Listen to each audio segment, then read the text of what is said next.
We are fortunate enough to have Jane Spahr, or Janie, as she said we are allowed to call her.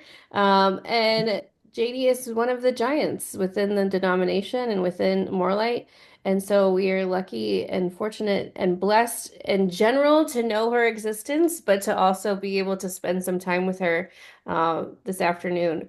And so, Janie, you got to hear a little bit about us, but we want to hear more about you. So, if you could just sort of share your story a little bit, whatever you want to share, how you came to be involved with the LGBTQIA movement, and in the church, in the world, in your life, and so on and so forth. We'll take whatever you'll give us.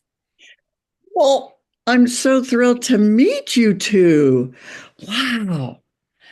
So I have been involved in this in 1976 and 1978. In those 2 years, they did a study on homosexuality in the church. It was a tremendous, if you've seen it, it was some of the greatest work ever done. And they sold thousands of copies. Not other denominations wanted it as well because it was biblical, psychological, everything. It hit everything, theological. Um, so from 1976 to 1978, they did this study. And so in our presbytery, I was one of the first women to be in this in Redwoods Presbytery. There were two of us. And so they asked me to come and speak about the correlation between the oppression of women and well, it was then just lesbian and gay people. And so I went to this meeting, and there was Bill Johnson, the first out person in the United Church of Christ, and Ellen Barrett from the Episcopals. And why I bring this up is the more they talked, I knew it was me. It was like, I'm you, you're me. You know what I mean? It was this great moment. I was like screaming. So I went running home to Jimmy. Now, Jimmy, my former husband, loved me into loving myself. I have two amazing sons. They are married to amazing women. I have grandchildren. I'm so lucky. Okay.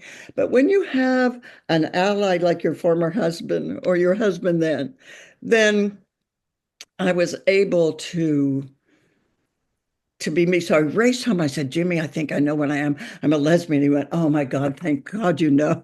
I've been waiting for you to tell me. Because he had the book around called Loving Someone Gay by Don Clark. It was absolutely fabulous. Okay, so I'll just take you through. So in my life then, I have had an advocate and two sons that are advocates. And then I had all these youth, just like you're having, Adrian, who teach you everything. So when you say to them, I had 4 high schools that were feeding this youth group. So we had tons of kids. And this is what you say to them. You say to them, everything is safe here. Come and tell us about you. And they told us everything about them. We knew every problem, everything that was going on in every family. It's just absolutely extraordinary. And with that, then how can you keep lying to yourself? Mhm. You know, so it exploded. Okay, so then in 1978, I was at the first of all, these youth groups I had a great time. We also had Chris Glasser come. I had 2 interns, Bear Ride, who you know, I think you know, and her husband then, because then she came out later, were my assistants. So they were the assistants to the assistant. Okay, you got it? Yeah. And Bear brought Chris Glasser, and our kids just loved him. Who would not love Chris Glasser? And he was beautiful, and he was clear, and he was what it meant to be gay, and how wonderful it was. Okay, so I took these kids to the 1978 General Assembly.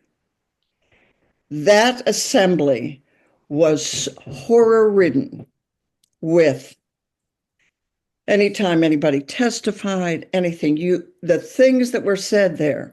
Yeah. And these kids hearing that gay people are horrible, they're an anathema, they're evil, God, a thing about God, everything. And that's what my kids were hearing after hearing Chris Glasser. Okay, so it was like, and Jim came and I came.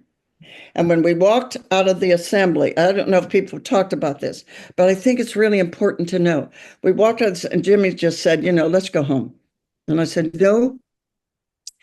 We went across the street to this hotel and we were gathered there, and it was like a cave.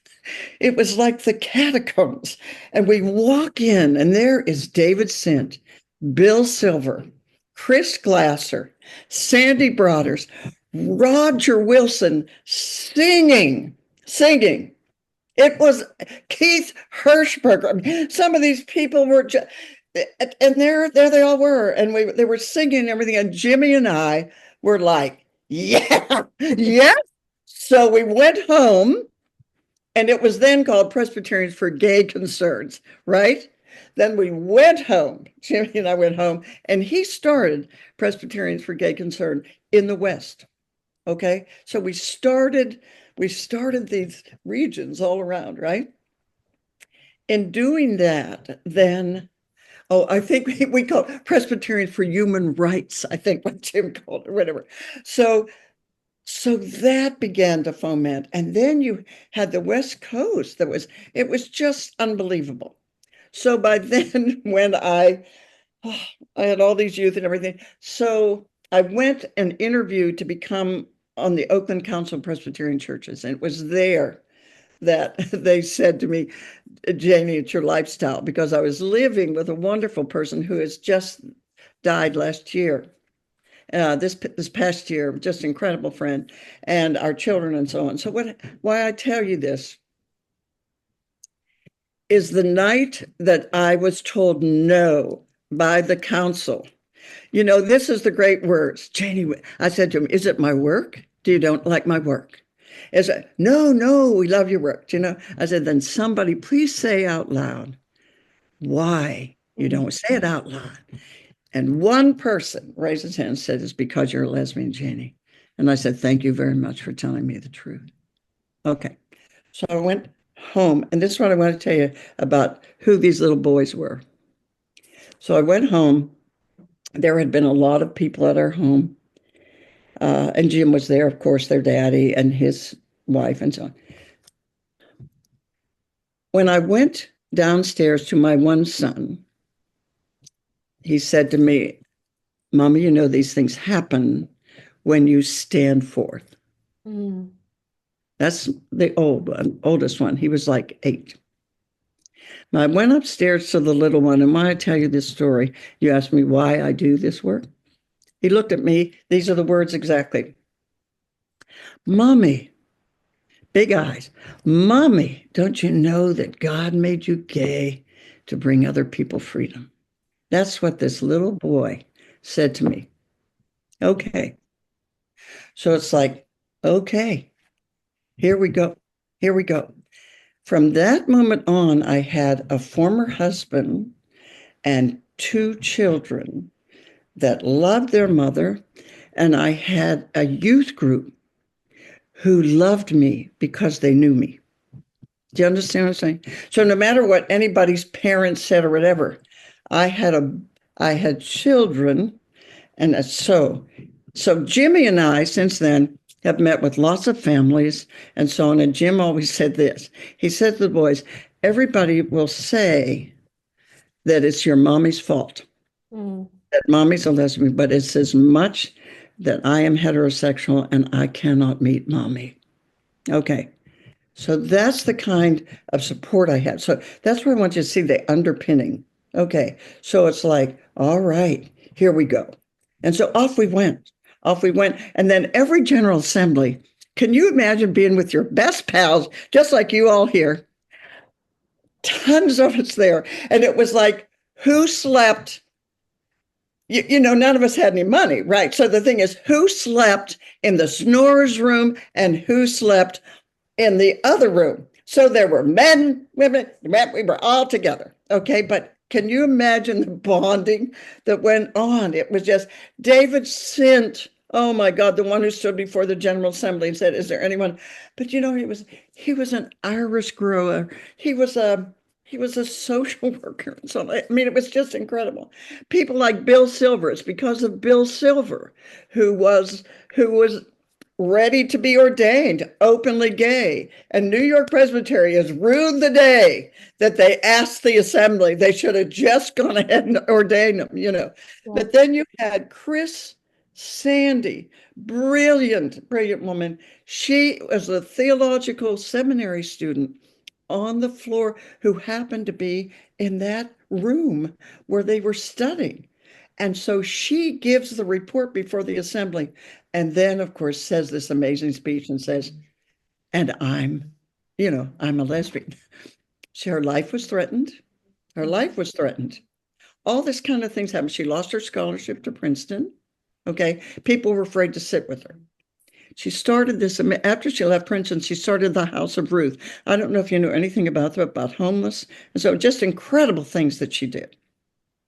And people will hear more about that because we've got a lot of her papers now. Okay. And Bill Sibberth and Chris.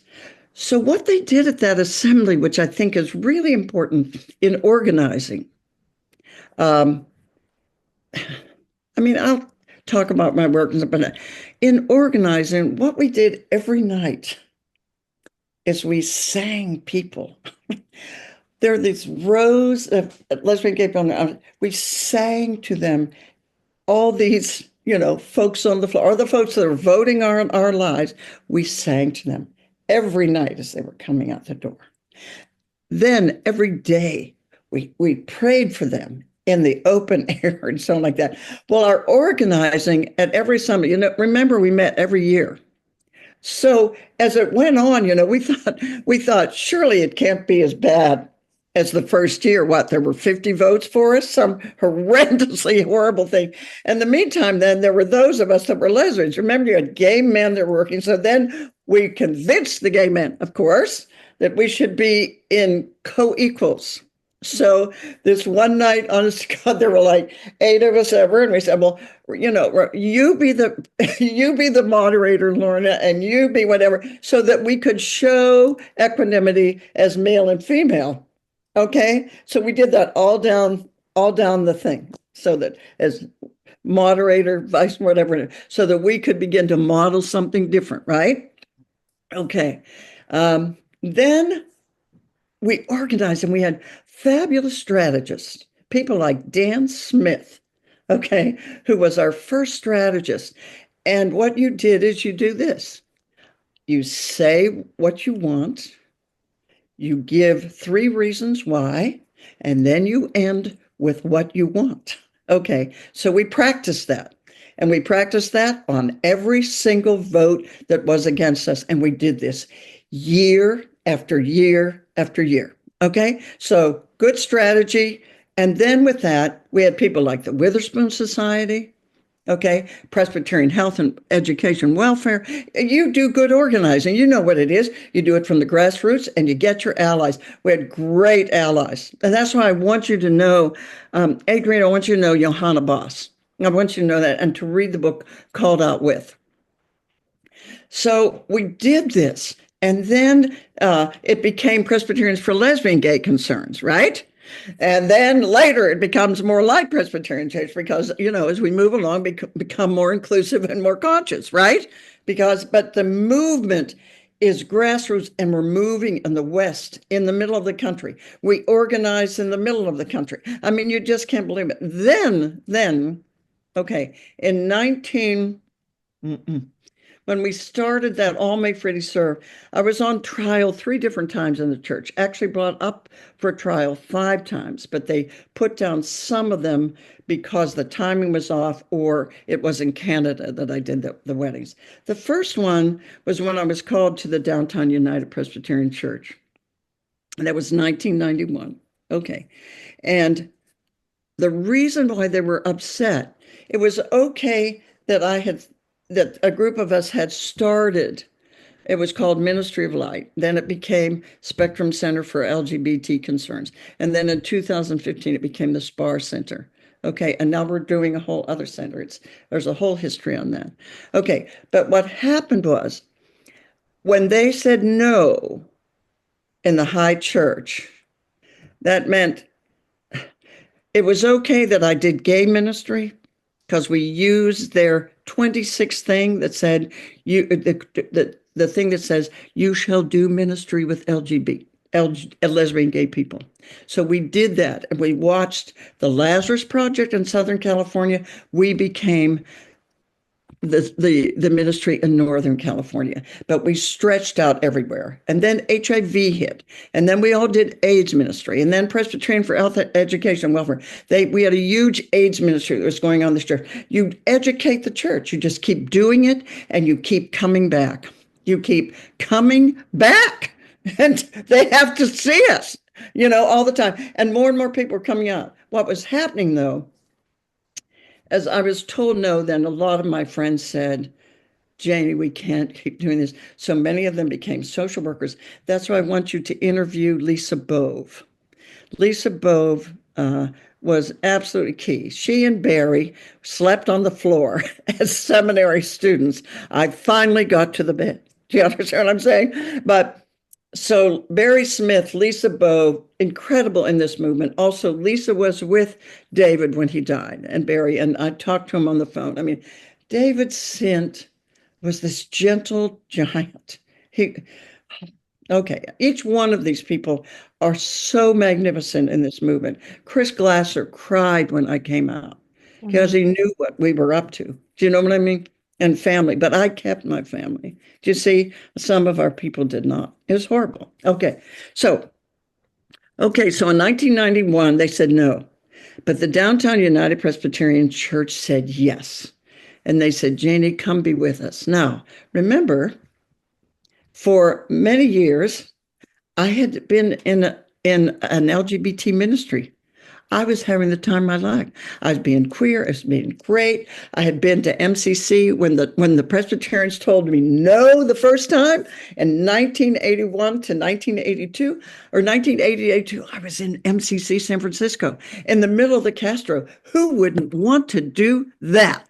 And I was minister of pastoral care, and I put in all these Presbyterian programs which were made queer. But the great thing about Presbyterians is follow through, follow through, follow through. So we followed through with every kind of, do you know what I'm saying? You take what you know really well, and then you do it with your people. And it was so fun. And I fell in love with what it meant to be lesbian, what it meant to be Christian. I mean, the whole thing, I was having the time of my life. Then AIDS hit, okay?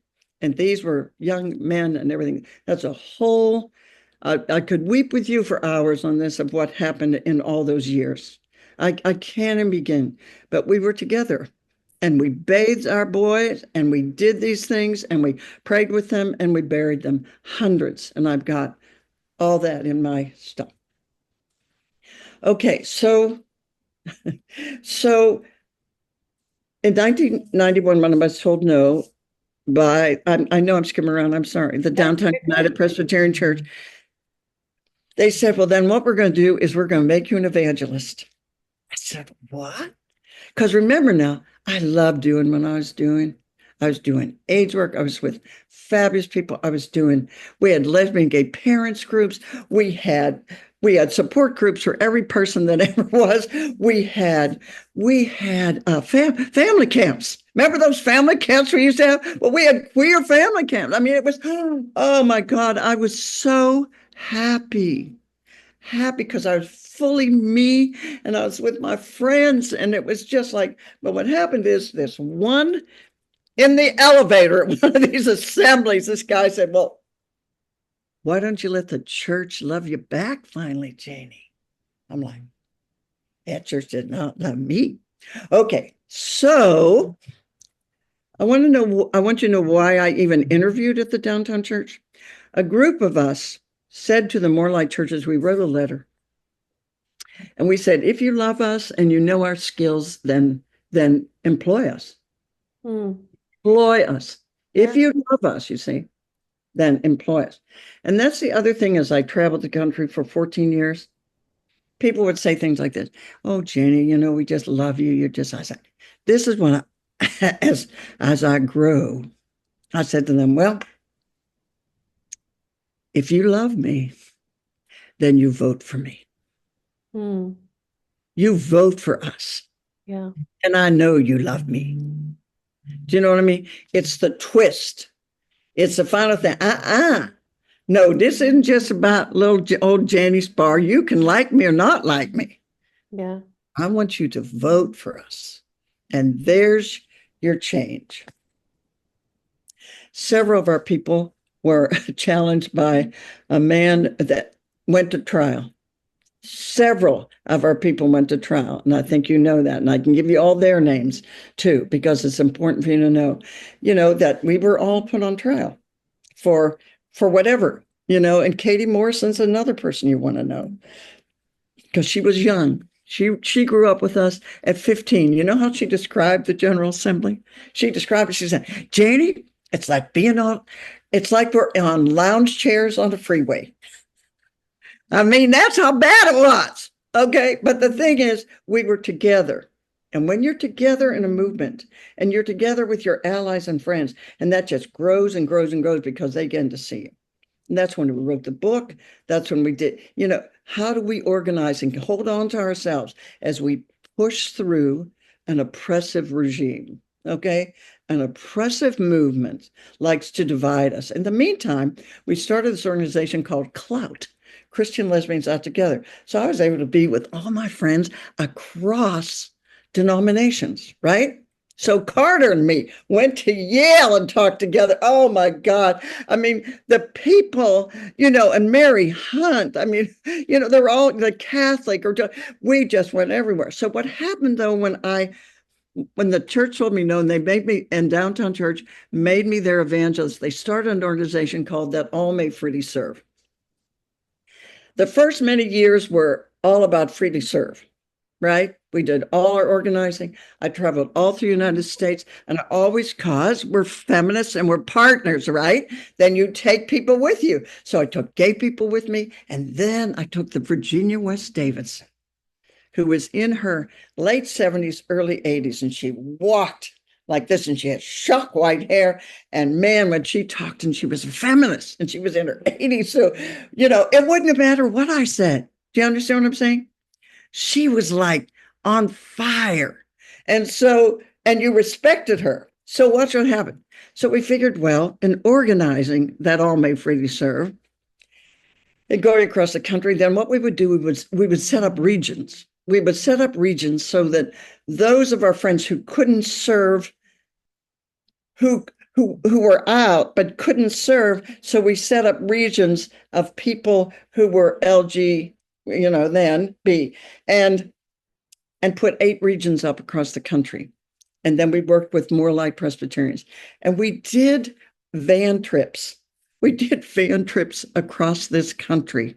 MLP, let's see, MLP, That All May Freely Serve, and the Sheriff Stoles. Martha Jewelrit and Tammy Valindo, you got to, because they started the Sheriff Stoles. Okay, and have been part of this movement. So we would go on these van trips to all these different places. Oh my God. We went through the South, and we always took allies with us, right? People like Jim Rigby. There were incredible allies. Patty Sant, unbelievable people. When we went into the South, we booked end Southerners. Okay. So one was Helene Loper and Marty Reitmeyer. Oh, Marty Reitmeyer. Dear God, she was incredible. She's another person. So that your organizing always meant that people would say, I love you, honey, but you're a Yankee. Do you know what I mean? So the thing is, we put Southerners right on the bookend every time we share. Yeah. So we took groups of us and we went into all these places. Cannot even begin to tell you what it was like to be together doing this work in these churches. And we traveled everywhere, let alone That All May Freely Serve sent me and all these people out everywhere so they could meet us and see us. You had people say things like, well, Reverend, I heard you were the devil. Oh my gosh. All this stuff. I heard you were the devil. But you know what? You're preaching from the Bible. Kind of thing. It was just great.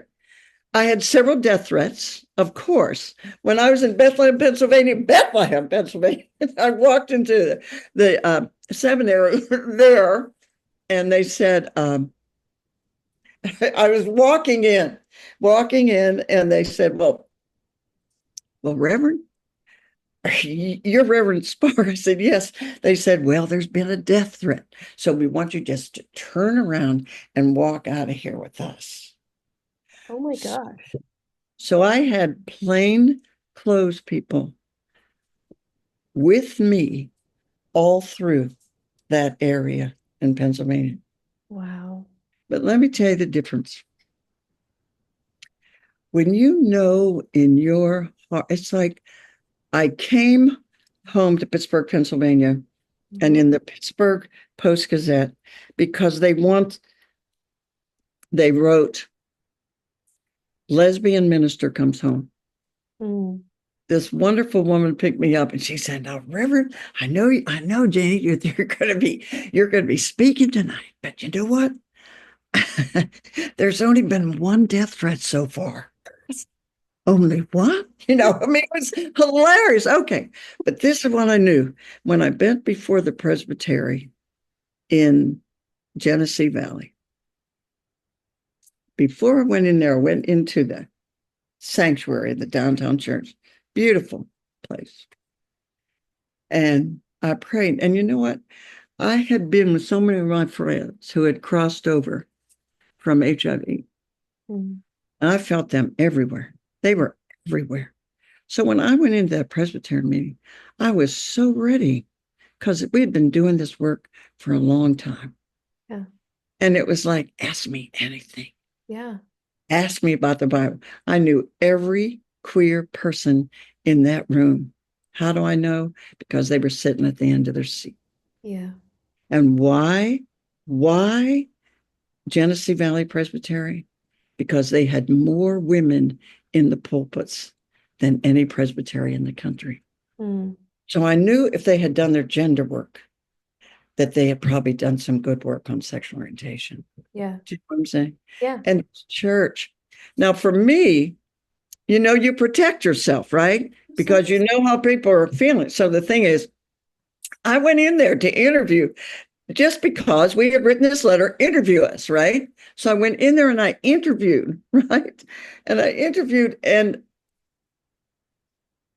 what happened to me was like the opposite. It was like I heard them at the end of a service sing Amen the way they did when I was a child in my church. Mm-hmm. And it was like I was letting the church back into my heart Mm. because it was a time I was protecting myself in the church by the terrible things that Yeah. were said at these assemblies and so on. But what happened, this church kept asking me back. And I was like, well, that's nice. You know what I mean? That's nice. Okay. And then the last time, this is what I said to him. We've done a lot of us that have done race work. They ask you questions like this. What's wonderful about being African American? What's hard about it? You know what I mean? All that work that we did. Yeah. So I did the same thing with them when I interviewed that. I said, if in fact you should choose me, and I don't want to know until I know you have prayed so hard, because let me tell you what happens. Because it'll be hard. And people always like to blame the victim when it gets hard. Yes. Okay, so this one I'm saying. First of all, if you should choose me, I want you to pray, and I want you to pray so much that you really heard it, because it's going to be difficult for you. And so they went around the room and I said, what would be wonderful about having an LGBT person here? What would be hard? Something like that. And the last person was John DeHority. Now, remember, I was told that I couldn't work with youth anymore. I Mm-hmm. couldn't, right? And he said to me, what would be wonderful, Janie, is if you came, and what would be hard if my children never got to know you. Mm. And that about. So I came home to my wonderful staff and this wonderful work that I loved. And I thought, well, okay, that was really a good experience, right? They got, kind of thing. And then they called me and they said, and Janie, we have prayed Mm. and we have heard. I said, well, what I'd like to do is I'd like to take a week and I would like to listen. One of the hardest things, because I had to hear. And that's the thing. When I went to MCC San Francisco, I think what I saw is I have to hear from the deepest place inside of me and to pay attention to that and be so centered in it. Yeah. And so I think, so finally, it's too long of a story, and it's written in my story's written in Called Out. But that experience, uh, and then, like I said, the first place I went was Pittsburgh, Pennsylvania, my hometown. And oh my, and I could feel what I was doing. And anywhere I went, it was like, okay, God, look at this. It would just, and it didn't matter. They would say, sometimes they say terrible things, but Yeah. but I was just so clear Yeah. about the call and to be out there and to share. And then more and more people were sharing. You know what I'm saying? It was just like, wow, we can change. We're just going to be loving these people. We're just going to be loving them. So the more they yelled at me or hated me, the more you just keep loving them back. And then other people are like, whoa, do you know what I'm saying?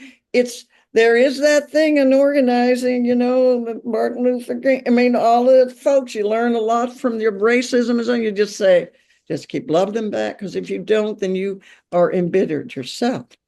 Yeah. What So we did did a lot of More Light Presbyterians that all make pretty serve, sheriffs. So we were called the Three Sisters, and then we had, covenant. No, you had more and more allies coming along. Then you had these out proud, Yeah. proud out gay people. But I'm so grateful to Sandy Broders, who died last year, and Bill Silver, who is gone. But Chris Glasser is here, and he'll tell the story. I mean, there's just so many things. And being on trial. So then I was brought on after I was on trial for marrying my friends. And there were like these 15 couples. So this is what I said. Well, if you're saying no to me, then you're saying no to the people I married. Mm, So I'd like them to testify. Can you imagine what it was like to hear them testify? yeah. They testified.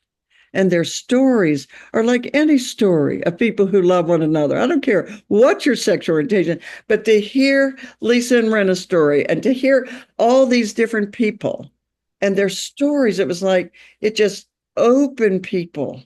And I always I meet with people for a year. So I gave them homework and they all laughed about their homework and everything. Oh, Janie maintained, but when you're going to do a service and you're going to do it, you're going to talk about them and Yeah. their love. So the thing is, we did all this homework. So the witness of these couples telling their story in these trials, and every time we lost, Yeah. every time we lost. But what happened was in the last trial, when it came back to our presbytery, they said, well, now listen, what we're going to do is we're just going to make this 5 minutes. We're going to make you stand and you're going to, whatever, they're going to, whatever. And my attorneys, Sarah Taylor, Scott Clark, Beverly Brewster, said, oh no, oh no. They, the, the Presbytery of the Redwoods voted not to rebuke me by a very big margin. They Wow. would not. And people like this said, Janie, we've always said that we stood beside you Yeah. and we're behind you. But this time we're going to stand in front and join you. Yeah. And that went on. It went on for like an hour. We had like 5 minutes on the docket, and everybody got up. My wonderful Jim Spahr said, Janie, he said to the church, we're done with this. You cannot judge us on this anymore, kind of thing. It was incredible. But they voted not to rebuke me. And it was a moment I thought, oh my God. And to watch seminarians there, Yeah. and then when Dina Reed, wonderful friend, and I were voted, alumni thing and so on, whatever it is they do. But the great thing is when the president of the seminary said, this is a new president that came, he said, Janie, we apologize. Oh, wow. We were wrong. Now, can you imagine what that meant to Yeah. the LGBT people that were in the audience? Yeah. We were wrong and we Yeah. apologize. Because I was told, I was on the board of trustees and I was told no. I was told I couldn't serve anymore because I was an out lesbian. And Jim went with me. And there's some of the people that I could name their names who just thought it was terrible, terrible. And sometimes I would visit them at their seminaries and say, Mhm. I'd like to meet with the president, please. I had a wonderful time traveling the country because we just wanted people to see us and hear us. So I brought these wonderful people with me from the downtown church. I think it's like it's like what Native people say.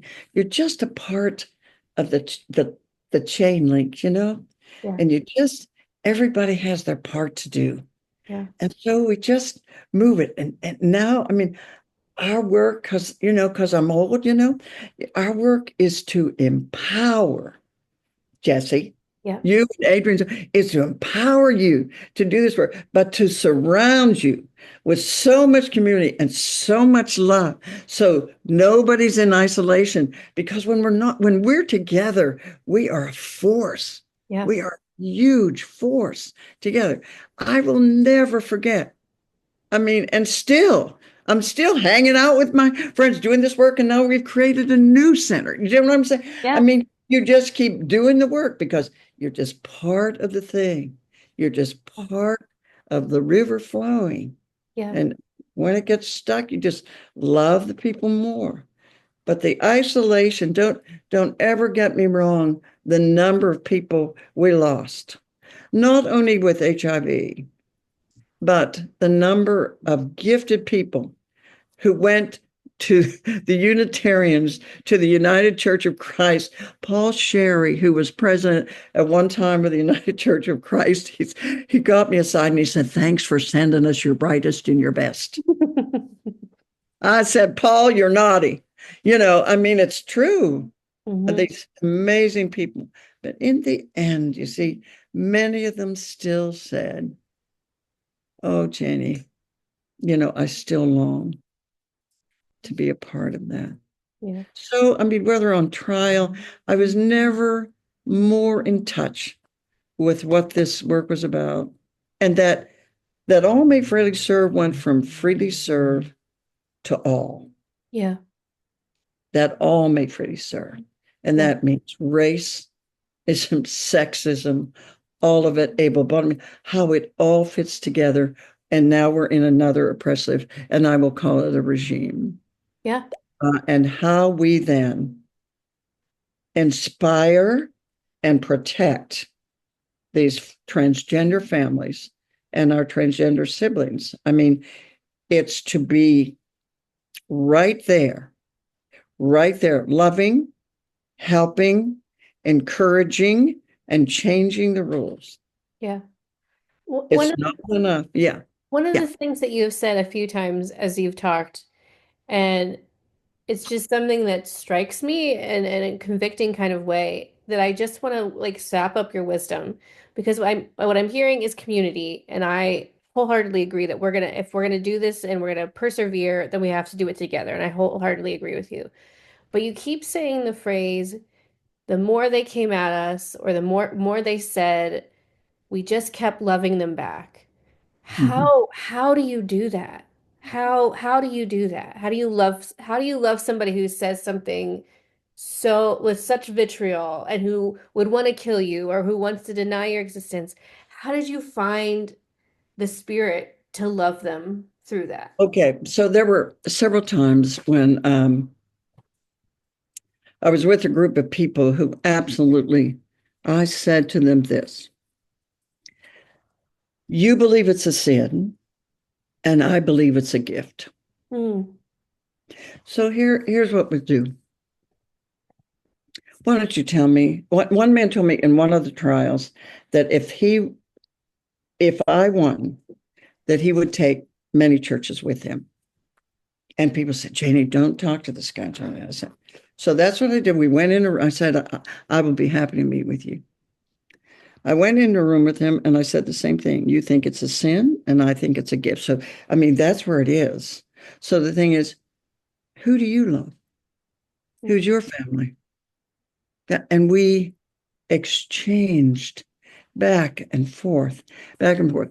And then he said this at the end. You know, Janie, I believe that you are a Christian. Hear this, but I don't get this gay thing. I don't get this gay thing. And so I said, well, then I guess you come and meet us and hear our stories. And Yeah. we'll hear your story. But we're in everybody's family. Yeah. We're Absolutely. everywhere, and so and then sometimes when the vitriol is so unsafe, Hmm. you know, then you make choices for your life, you know. Yeah. I've had people scream at me, I hate you in church. I hate you, Janie Spahr. I hate you for making me think about things I don't want to think about. Mm. A woman said to me, if I, so, I like you. See, this is, I like, but if I believe what you're telling me, I'll have to change the whole paradigm of my life. I said, yes, you will. Yes, you will. Yeah. That you will. And sometimes they do, and sometimes they don't. Yeah. But the thing is, I've always felt, see, because I knew who was with me, Jesse, who was with me was not only the people you could see, Yeah. it was the people they couldn't see. Yeah. It was all the people that taught me about crossing over, Yeah. that I loved crossing over. And they let me and they allowed me. And then sometimes there were moments of such great, a little boy came to me after this one church service and he said, excuse me, he said, Reverend Janie, do you think that I could talk to you for a minute? I said, sure. I've hundreds of stories. So he said, now listen, he said, I know that I'm bisexual and I want to be able to tell my parents in a way that they can hear this. So how would you help me with that? Yeah. And he said, you know what? In my class, I have a wonderful friend who's transgender. And that transgender friend has made it really easy for me to be bisexual. Mm. Stuff like that. I think children. So when we're learning now about transgender, so that I have changed my pronouns from she, her to she, they, Mhm. because some young people sat with me and taught me. So Yeah. my thing now is help to make a way. Yeah. Because even as white and a lesbian, I have privilege and I Absolutely. will make a way. I will help make a way for my friends. So now when people call me and say, Janie, listen, will you come and preach for us? I'd like to say, well, I'd say, thank you so much for the invitation. Now, I have some wonderful transgender friends that I'd love you to hear their story. That's And I'd love Electra. you to That's preach. You Electra. see what I Yeah. mean? That, Yeah. there you go. And boy, once they do, congregation. And so who do you go to first? You go to the congregations that love you first. Yeah. Now that's just good organizing. Don't go to the people that hate you. So we went in there, and I had people from presbyteries when I was on trial who called me, had the decency to call me on the phone and say, Janie, has so and so call you and so from this presbytery? Do you know that we're bringing a case against you? This kind of thing. He said, has anybody ever called you and talked to you? I said, no. Then he said, do you mind if I talk to you? And then after we talked, he said, now I'm going back to my presbytery and tell him how ashamed I am Mm. that nobody even talked to you and was bringing a case. I said, because I've met with you and I've talked with you and I hear your faith. Yeah. Did you see what I'm saying? Yeah. So, and what I say to people, why are you always asking me about my sexual orientation? Why don't you ask me how I spend my money? Yeah. Why don't you ask me my economics? Why don't you ask me about my family? Why don't you ask me, ask me the things? Why don't you ask me what race work I've done? Yeah. Why don't you ask me? Because you're talking about that. And then some churches had so much fun with us because they wanted to talk about their heterosexuality. That's what one woman in the South, Reverend Spahr, we don't even talk about heterosexuality, let alone homosexuality. Then she looked at me, she said, but we're going to talk about it now. I said, oh, yes. I mean, there's moments. And I think the other thing is humor. You have to have humor or you'll go bonkers. Yeah, But absolutely. you surround people because what we're doing every time when we share is we're sharing our guts. We're Absolutely. sharing our whole selves every time we do it. And so when people say, oh, God, I'm so exhausted. Yeah. Now, for instance, they asked for a panel. Janie, we want you to be on a panel. They were all men. I said, Mm, and me, this is so typical. I said, well, you know what? I can't be a part of your panel unless you have transgender people, unless you have, say, and that's the privilege piece. absolutely. Yeah. If this panel doesn't have a all different people and to have not only queer people but women and have transgender, if we don't have transgender people, I said I can't be a part of it. Well, Janie, can you give me some names? Yes, I can. Let's invite them. And I think that's our thing, is to take whatever we have and say, and the whole time that we keep the eye, as they say, we're changing oppressive systems. So it's not our individual stories absolutely opens people's hearts and minds. But then we have to take it to the next level, which is we are here to change an oppressive system that goes against what our faith is. And I Absolutely. always think, who did they think Jesus was? Exactly. The renegade rabbi Yeah. who took on every privileged thing of the time. He took Yeah. on empire. Our job is to take on empire with a whole lot of people with a great deal of diversity and drive them crazy till they do the right thing. Yeah. That's our job. Well, I just I could spend the rest of the afternoon talking to you. But I know that we both have things that we have to get to. So yes, we do. I want to ask you, Jane, what do you see for this church? What do you want? I'm gonna go back to your method. Say what you want, give 3 reasons why, say what you want. What do you want for this church? And tell me why. As a friend of mine said, I wanted to collapse into the gospel. I want this church to live into who they might dare to be: Mm, inclusive, loving, diverse. We're going to have to take on this regime yeah. is dropping all its DEI work. Mm-hmm. That is, it's not only about our transgender people, it's about people of color, Yeah. it's about women. Yeah. This is the thing that we always say.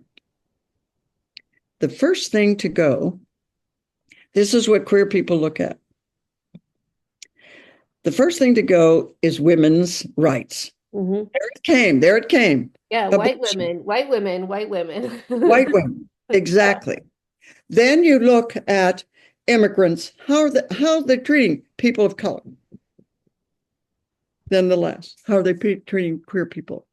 It is a system. Suzanne Farr and her amazing work years ago, who did years of work on it. You blame the victim. Mm-hmm.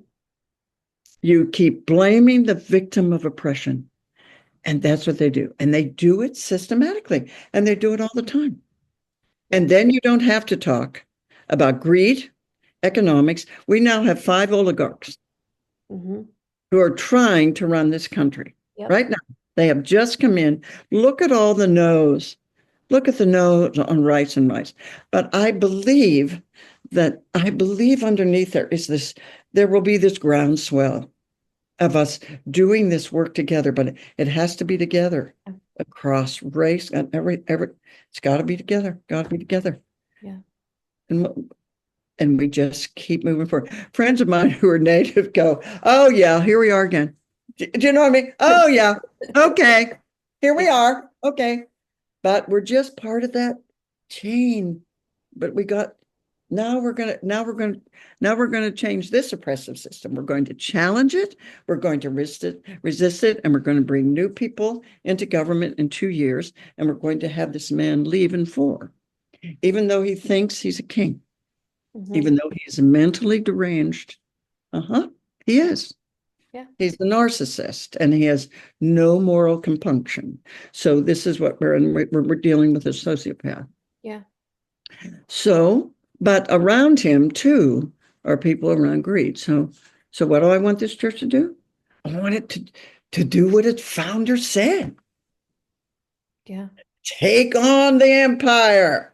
Flip some So tables. what? What? You're going to lose your life, but you got yourself. Yeah. That's what I said to so many of these men. They say, "Oh, Janie, how can you do this?" And like that. I said, "Listen, I've lost 3 jobs over this, but in the end, I have 2 little boys who I want them to know you stand for what is right and just." Yeah. And now they are feminist little boys, Yeah.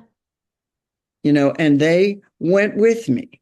My first pastorate was in Pittsburgh, Pennsylvania, in which my associate was a Black woman. It was the first time that Wanda Graham Harris and we were called the checkerboard staff. No man wanted the job. We had the most amazing time together. You know why? Because she invited me in. In the 3rd month, she wrote me a letter, said, "Janie Spahr, welcome to my world." And she took Mm. me to the project and so on. And sometimes she'd say, "Listen here, white woman." She listen here. We're going into an area where they don't want to know your friendly self. They don't want to speak to you. They not you are not. Do not open your mouth and Yeah. just stay beside me. Yeah. I listened to everything she told me. Yeah. There's your wisdom. Yeah. She took me. Oh my God. And what we did to take on the racism. Yeah. It was just incredible. So when I told her, I said, "Wanda, I think I'm gay." She said, "Well," this is what she said. "Well, like, so what are you going to do for God?" That's what she said. "So what are you What are you going gonna to do do for for God?" God? Wow. I said, "Oh, okay. Do this." You were in Oh, honey, Hazelwood? Hazelwood, was that where was that the Hazelwood. nice? Yeah, And that's an area. That's a rough area. That can be a rough area. well, you know what? And you think about it, it was not at one time. It No, had, yeah. yeah. And now, but you know what? I know that area and I know the people there. Yeah. And they taught me more about faith. And I'm not kidding. I learned when people say, "Well, Janie, what do you do?" I said, "I learned to ask for money." No kidding. I had these plumbers and stuff. We had all these leaks and everything. I'd say, "Listen," I said, "do you know what would be good for you?" So I say to these plumbers, "You know, it'd be good for you if you did this for a very minimal price. Think how good your soul would feel." And my God, they did it. You got to ask. But Wanda taught me. Yeah. She's the one who said, "When you pray," first of all, she said, "You're running around here and I know what you're doing, but God has already saved this world. Mm. So come sit with me." And then Yeah. she'd pray and then she'd say, "Open your hands. Open your hands. Are you going to be receiving something or are you going to fold your hands?" Mm. So when you pray, hold your hands. Wow. So I was taught by the best. Janie Spahr, I I just want to be in communion with you. We are in communion, I Jesse. I just I this last hour has just filled my soul in a way that I can't even describe to you. And I just I just keep hearing the words of your 8-year-old son at the time saying, "Mommy, God made you gay to bring people freedom." And I just hope that when people are, as you listen to this, that if you are questioning why you are in this world, if you are questioning why you are doing the things that you are doing, God made you who you were so you can bring people freedom. Yeah. Amen.